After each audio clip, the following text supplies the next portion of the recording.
Hello everyone, welcome to our mini health roundtable titled Measure, Manage, Cope. Today, we explore three important topics: body mass index, stress management, and coping strategy. Let's begin. Good day.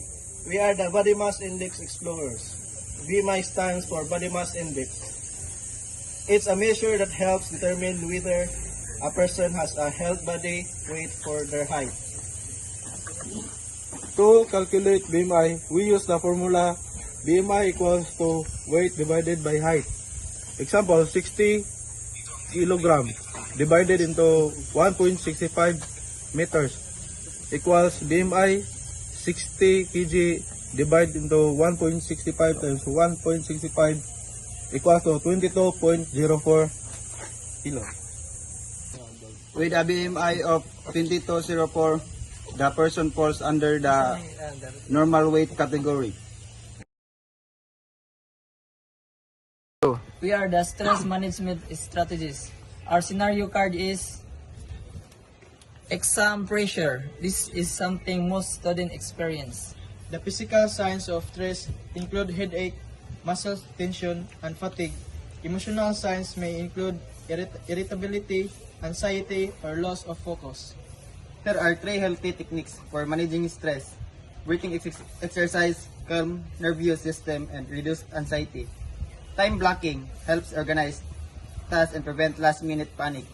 Sleep hygiene, maintaining good sleep helps restore both mind and body. By applying this, students can improve performance and mental balance even during stressful periods.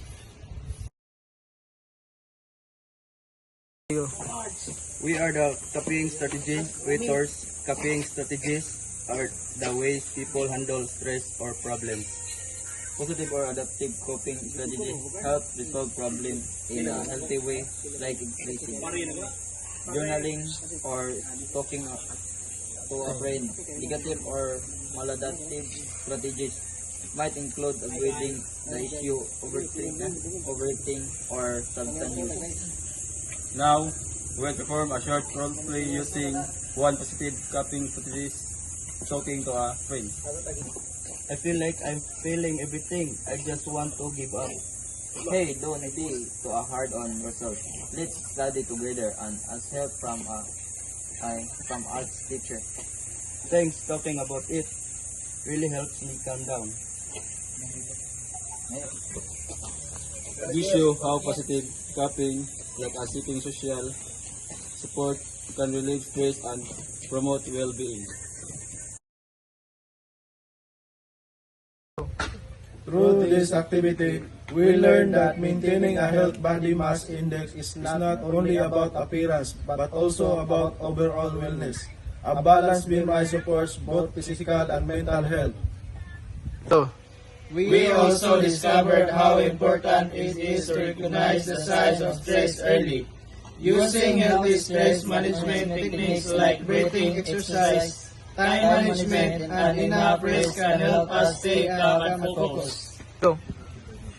Finally, we explore different coping strategies. Positive coping, such as seeking help or talking to others, help us face challenges in a healthy and productive way. Thank you for watching our presentation on BMI, stress management, and coping strategies. We hope you learned something valuable. Stay healthy and take care of your well-being. Bye!